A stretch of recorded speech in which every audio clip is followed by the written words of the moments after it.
Madam Chairman, ladies and gentlemen, colleagues in education, Stephen looked around his audience. Not a bad turnout for the first day of a 3-day conference. He knew that almost 200 pairs of eyes were looking at him, their owners watching his every word, waiting for him to say something that they could praise or something that they could attack and argue with. I don't need to tell you that bullying comes in many forms and has become part of our daily lives, and not just in our schools. He began absolutely sure of what he wanted to say, and delivered it with confidence and style. From the first 10 seconds, he realized that he had them in the palm of his hand. I clearly remember how in my second year of high school, the fact that he spoke from personal experience was one of the things that made Stephen such a compelling speaker. He knew his topic so well that he spoke on autopilot. He moved around the podium like a caged lion. On a small stage, unable to stop waving his arms, clenching his fists, and his sparkling blue eyes riveted the audience to their seats. Here are Ted and Freddie from DFS and a couple of other familiar faces who will be propping up the bar today. Could be a nice evening.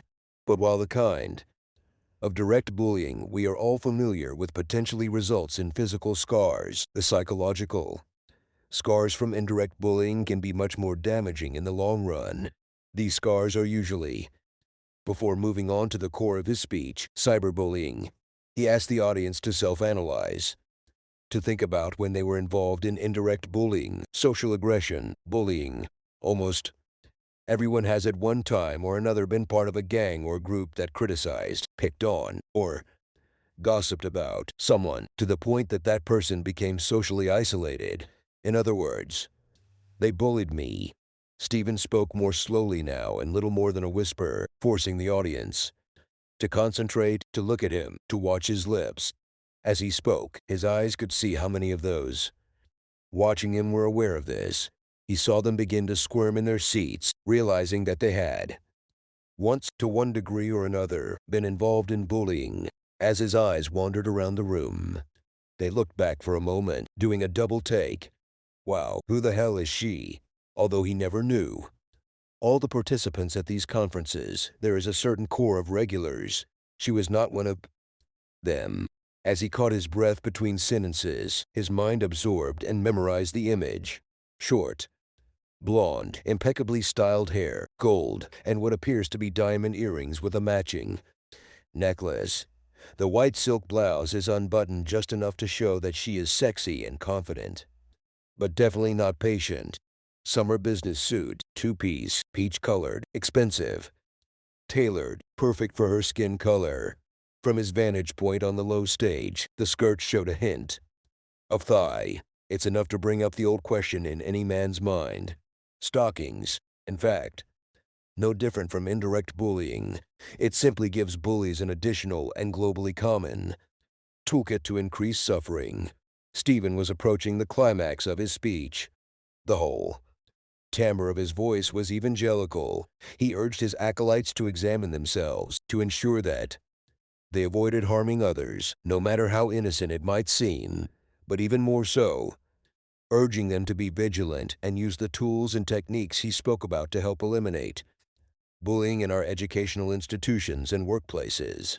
But so, that's it. Thanks for reading. I hope this was an hour of your time well spent and that you put into practice some of the techniques we've discussed to make our schools happier environments for all of us. Thank you. The applause was louder and more enthusiastic than at most similar conferences. Stephen acknowledged them with polite nods, but stood even taller on stage with a boyish grin. The chairman formally thanked him, mentioned a couple of key points, asked Stephen a prearranged question to start the conversation, and then opened the discussion. She was lively, and the audience's attention remained riveted throughout, just like Stephen's attention is on the woman in the peach suit. He almost forced himself not to look into her eyes. But when he did, her sparkling eyes and glossy lips, not bright red, but soft and perfect for her suit, smiled back at him.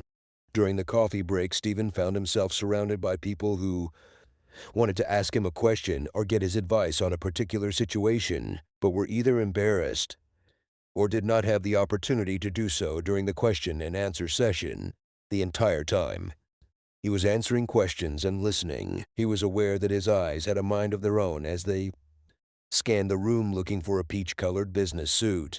If she was nearby, she was nowhere to be seen. As the second meeting began and the delegates returned to the main conference room, Stephen stepped back a little, his eyes darting around the crowd trying to find her. With only a few people left, he was just about to enter the hall when she hurriedly entered. Through one of the other doors, Stephen held the door open and she gave him a smile. The same smile that had almost stopped him in his tracks during his speech. She nodded her thanks and walked in to take her seat. Stephen tried to look at her name tag, but he was so embarrassed about not wanting to appear staring at her breasts that all he could do was catch the vague outline of letters and words, a short name, an or Pam, and a surname similar to Pinch. Stephen sat down in the empty seat next to the back desk. He flipped through the conference packet, half paying attention to the next speaker, who was talking about bullying with a particular focus on children with special needs. Ah, this is what I was looking for. He walked slowly through the list of delegates, ignoring the men and discarding the women whose names didn't fit. Bingo, and Finch is an educational consultant. Finch, that's an unpleasant coincidence. Stephen shook his head ironically and pulled out his iPhone, Google, and here it is. At the very bottom of the first page, Stephen followed the link and viewed it. Psychology. Short teaching career, master's degree in education, doctorate at university, a bright girl, but it was visible in her eyes. While he was surfing the internet, Stephen checked his email. Work. Lord, I need to have a social life. How many months have passed since he and Laura broke up? Well, it all just fizzled out. They both agreed that it was good and fun, but nothing happened. Since then, he had seen her a couple of times. They even had a very memorable encounter in bed. But it was all over. They both knew this and did not regret anything. 8. Lunch came and went. Stephen kept looking for a peach suit with a perky smile. But Anne was nowhere to be seen. There were several workshops in the afternoon, and she was clearly in different groups than Stephen. After completing the activities planned for the day, Stephen went to his room and decided to work out in the gym before dinner. He did his usual warm-up on the exercise bike and did 10 minutes on the rowing machine before moving on to the treadmill. The hotel gym wasn't too bad, and as Stephen completed 5 kilometers of the 10K course, he looked out the large window overlooking the typically small hotel pool. She looked amazing, so much so that Stephen tripped on the treadmill and almost lost her. He heard a chuckle from the nearby treadmill and looked over. Yeah, she's bloody gorgeous, isn't she? Stephen grunted in response, something vaguely in agreement. His partner continued, I thought she looked good in that outfit today, but to see her in a bikini. Damn it, Stephen couldn't agree more. He decided that he would not lift weights and would go for a swim after he completed the next 5 kilometers. As he clocked up the kilometers, he watched Anne cover sections of the pool with an ease that would have impressed Mark Spitz. Finally, the machine beeped and he slowed down, not a bad time, but not one that would bother any of the elite athletes. He changed into his swimming trunks, washed off his sweat, and tried to look casual as he entered the pool. The surface of the pool was a sheet of smooth glass. There was not a single swimmer who could disturb its surface, especially not a single blonde swimmer in a bikini. Damn, why did I bother with these last 5 kilometers? Stephen almost reluctantly disturbed the sleeping pool and took a few sluggish swims before exiting it, still angry at himself for the missed opportunity. Stephen was late for dinner. He looked around the bar. The DFS guys were nowhere to be seen, but neither was Anne. He entered the restaurant and looked around. He recognized several groups, but no one he knew that well. Well, it looks like you're dining alone. He told the waitress it would be just him, and she found him a table by the window. I hope you're going to eat well after running today. Stephen looked up from the menu and saw those eyes smiling at him as they seemed to do all day. Before he could answer, she gestured to the chair opposite.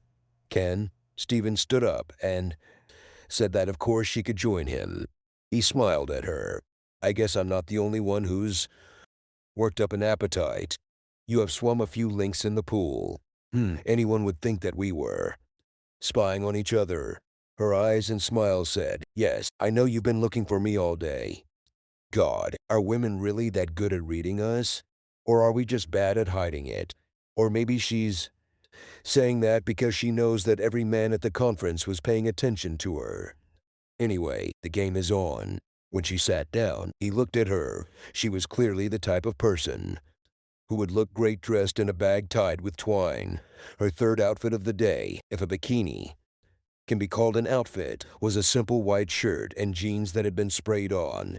She was wearing the same gold and diamond earrings and necklace as before, but Stephen's heart sank when he noticed other jewelry, a simple engagement ring with a single diamond and an equally simple gold bracelet. So she's married. This wouldn't be the first married woman you've shared a bed with. But Stephen knew that downstream there were difficulties, guilt, and difficult decisions. They talked about fitness, swimming, gym, and dancing. Although these days, I don't have many opportunities for this, she said with a rather sad, distant look in her eyes. When Stephen asked why, she simply shrugged. This is probably because your husband keeps you on a leash at home. I know I would. She smiled a forced weak smile, something like that. Hey, well, you touched a nerve, dude. Stephen changed the subject. They ordered food and ate while discussing Stephen's morning presentation. She clearly thought a lot about this.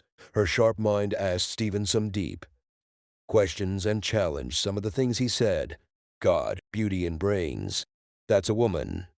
So come on, stop working. Tell me about Mrs. Ann Finch. She laughed. God, you're good. You know, how to win people over. You are a great listener and so easy to talk to. Stephen smiled and shrugged his shoulders like a naughty boy. Do you understand what I mean?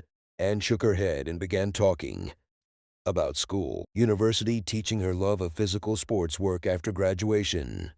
She talked about meeting her husband. He came to school to teach the children rugby. Stephen felt his throat go dry and his stomach tighten. No, this can't be Finch in rugby. Oh my God. Stephen took a deep breath and in as correct a manner as he could muster from his dry mouth with his heart pounding asked, so where was the school where you taught when you met? Oh, David was the coach of the local rugby club. The school was Stephen barely heard the end of the sentence. As soon as she said David, he understood. He knew where the school was. The last piece of the puzzle fell. David Finch. David fucking Finch. He hurriedly grabbed the wine and took an oversized sip. He coughed.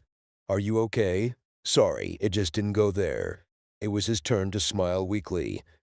She reached out and touched his arm, worrying, giving way to a smile in her eyes. When he assured her that he was fine, he turned his hand over and took her slender, graceful, immaculately manicured fingers in his. She did not try to pull her hand away, and her eyes again became sparkling and smiling. At that moment, he realized that they would sleep together, if not today, then someday. He knew it.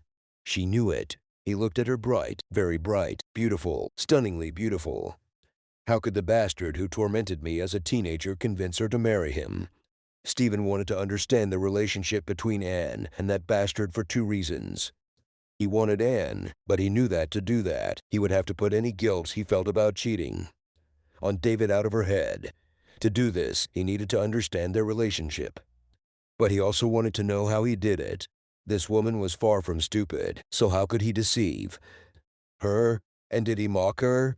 One day a badass. They continued to hold each other's hands as they talked. Stephen gently stroked and caressed her hand, as if it were made of precious, fine porcelain. They laughed together, they were serious together, they argued and agreed. And they grew closer with every sentence spoken. Then, as Stephen brought her hand to his lips, blew gently on it and kissed it, he heard a hum from across the room. They both looked around. The restaurant was empty. The tables were set for breakfast. They were so carried away by each other that they did not notice that everyone had already left long ago. They walked from the restaurant to the elevators hand in hand, like lovers who had known each other for months. Stephen asked if she wanted another drink, saying that he had a very nice minibar in his room.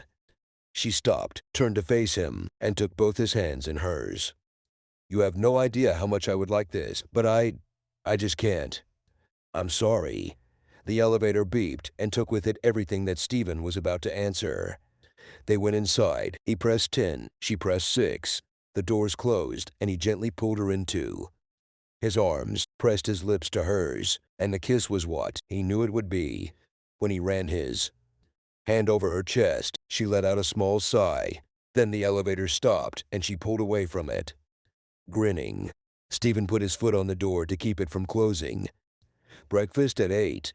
She lowered her eyes, then looked at him and smiled. "What do you think?" She then quickly stood on her tiptoes and kissed him on the cheek. "This is as a sign of gratitude for a wonderful evening," and she turned and left, leaving the cloying smell of her perfume in Stephen's head. Stephen came down to breakfast at 8 o'clock in the morning. He noticed her at a small table by the window. Approaching her, he decided that she was even more magnificent than he had thought the day before. She was wearing a pink blouse and blue trousers, apparently the bottom half of a business suit. She spotted him a few yards away, flashed her Blackpool Illuminati smile, stood up and kissed him on the cheek. "Good morning, Dr. Barnes." Her perfume filled his head as he answered, "Good morning, Dr. Finch." He sat down, instinctively reaching across the table for her hand. "Looks like we're picking up where we left off." He nodded in agreement and smiled at her. Breakfast passed in light conversation and smiles. As they were leaving, he casually suggested that instead of having dinner at the hotel that night, why don't they go out somewhere? For a few seconds, that slightly haunted melancholy look returned to her. "I would love to, but unfortunately I can't. I'm leaving at lunchtime today. I'm afraid I have to go back. The bottom has fallen out of Stephen's world. But you can't leave." "Sorry, but I really need to leave." He grabbed her hand and turned her to face him, but when he saw the look in her eyes, everything he was going to say flew out of his head. He simply looked at her and nodded. At the first session, Stephen could not concentrate. He kept thinking about the previous evening. During a coffee break, he was ambushed by a group who wanted to discuss his presentation, and Anne was nowhere to be seen. Just like the previous day, she arrived when the break was over, and, putting down her mobile phone, hurried to take her seat. The last session before the lunch break was a panel discussion. Stephen was in front, on the panel, as questions were asked. One or the other group member answered. It wasn't him the entire time. Stephen's gaze was fixed on Anne, who was always looking at him. Those eyes, that smile, made his stomach hurt. "But so what do you think about this, Stephen?" "Oh, sorry. Could you repeat that?" I got a little distracted. Still thinking about the previous question, out of the corner of his eye, he caught Anne's giggle and nearly missed the question a second time. In the end, he recovered spectacularly and was back in shape. When the session ended, he was again surrounded by people who wanted to discuss things with him. What the hell is going on with these people? There's free food here. Why don't they want to eat? To tell the truth, he didn't want to eat. He just wanted to say goodbye to Anne. Apologizing, he walked away. He looked around the dining room. No, not here. He ran down the stairs into the hall, just in time to see the wheels of the small suitcase that the same blue business suit was carrying disappear through the front door. He approached her as she opened the taxi door. "Aren't you going to say goodbye? You're surrounded, and I have a train that won't wait for me. Can I see you again?" She looked at him, and her head tilted to one side, and the smile was like a spring morning. "You can't even imagine how much I would." Like this. Then the haunted look returned, and she looked at her shoes. "But I really can't." Then, in an echo of the previous evening, she stood up on her tiptoes, kissed him on the cheek, and turned to get into the taxi. Stephen never acted impulsively, but everything has its time. He grabbed her hand and pulled her towards him. Their lips met. He felt how her body tensed, and thought that she would now pull away from him. A moment later, her entire body relaxed into the kiss. Half a minute later, she pulled away from him, touched his cheek, and, without saying a word, climbed into the taxi. Stephen watched her disappear in the direction of Houston. His mouth was dry, and the emptiness inside turned into a cave. Every time Stephen checked his email, in the days after the conference, he hoped that he would find a note from Anne. Nothing. Sure, he could have emailed her. He got her email address from the conference organizers. But no, the contact had to come from her. Then, a couple of weeks later, he was preparing a presentation when Outlook beeped, and a message from Finch Ann appeared in the bottom left corner of the screen. Stephen read it 3 times, each time becoming more and more confused. What the hell is this? She wrote how much she enjoyed his performance and meeting him. She asked him about something that they discussed for a long time and came to a common opinion. She said she really hopes she can hear him speak again soon. It was all strange, friendly, but formal. She knew that he would remember this conversation. They even laughed at him at breakfast. "This is a code," she just says. "Hello, and I haven't forgotten you." All this added fuel to Stephen's suspicions regarding Anne and David Finch. 24 hours later, almost to the minute, another email arrived. Stephen almost ignored him, almost ignored the letter that would change his life. It was not a letter from Anne, but from someone whose name he did not recognize, so he almost ignored it. But the only thing that saved the letter from shame in the deleted items folder was the title reminder, Class of '92 Reunion. He vaguely remembered that the same letter had arrived several weeks ago, but then he had not the slightest desire to return to meet his classmates. But now there was a very good reason to go. Revenge. He was going to go. He was sure David fucking Finch would be there, showing off his gorgeous, long-suffering wife. And he, Stephen, was going to go and steal his wife right from under his nose. That kiss wasn't fake. He knew that she had feelings for him, and the encrypted letter proved this. Stephen read the mail just a few days off. In a few days, he will change everything. Revenge. Payback for years spent in poverty. Stephen was deliberately late in arriving. He didn't want to hang around waiting for Anne and David fucking Finch to arrive. He wanted them there. His senses were bombarded by the noise from the dance floor and the smells of perfume and aftershave. Some cheap, some very expensive. As for his eyes, all of his former classmates had changed. Some were recognizable and some were not. Tension squeezed his chest into an increasingly tight fist and his mouth went dry. "Come on. For the last 10 years you've been preaching about standing up to bullies. Now it's your turn. It's not that easy, is it? Get a grip. Damn it." He looked around the room for her face. Too many people. "Hello, Steve, isn't it? Hi, yes. Sorry. This is Alan. Remember, I didn't have a beard when I was 16. I'm glad to see you."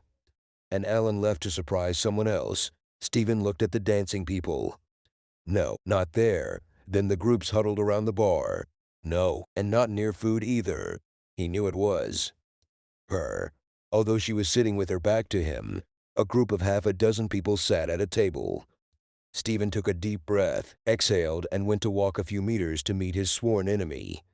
David M.F. sat opposite his wife, facing Stephen. As Stephen approached, he raised his head. A smile, or was it a grin? "Hi all. Remember me?" Anne's head jerked as if someone had pulled a string. Her mouth became oval. The 2 other seated men stood up to shake Stephen's hand. Damn, David Finch didn't move. Ignorant bastard. Stephen looked him in the eye and extended his hand. "Hello, David." And then he saw the wheels. And stopped. "Hey, Steve. I'm very glad you came. I know you know." And he laughed a genuine laugh of amusement, not a smirk, although I see that she had no idea that we knew each other. Stephen knew that his face must look the same as Anne's face a few minutes ago. For the first time in many years, he was completely speechless. "Come on, Steve. Or is it Stephen now? Come on. I'll buy you a drink." Anne stood up, but David shook his head. "It's okay. Stephen can push me through the crowd. One of the benefits of being disabled is that people try to avoid you." Stephen didn't need to push. David's upper body was probably as good as anyone else's that evening, and he handled the wheelchair with ease. They took their drinks. But instead of returning to the table, David headed outside. We need to talk. The cool air, mixed with the smell of smoke from an outcast group of smokers, helped Stephen bring order to his racing thoughts. First things first. So what happened? In a rugby match, a turning point occurred. Everything, and I mean everything below the belt. David shook his head. Disappeared. Died. Nothing. Stephen shook his head. How many times had he wished for something like this to happen? And then it happened. God forgive me. It's not worth it.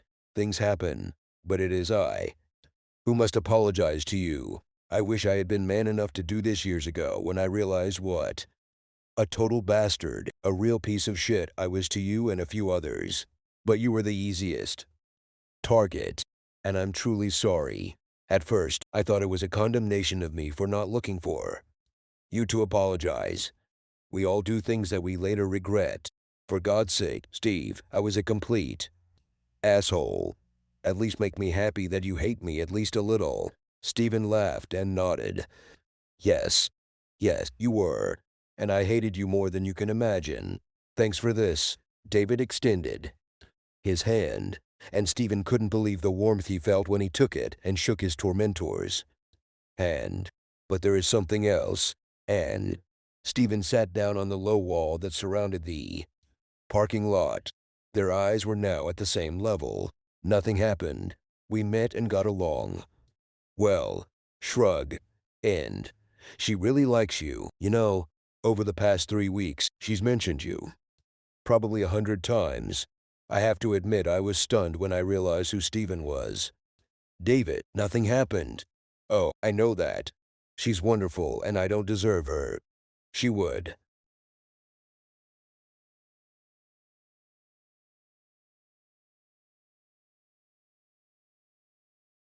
Hello. What's happening? Both men were so engrossed in conversation that they did not notice and leave. David held out his hand, and she took it. On time, baby. Steve, I'm sorry.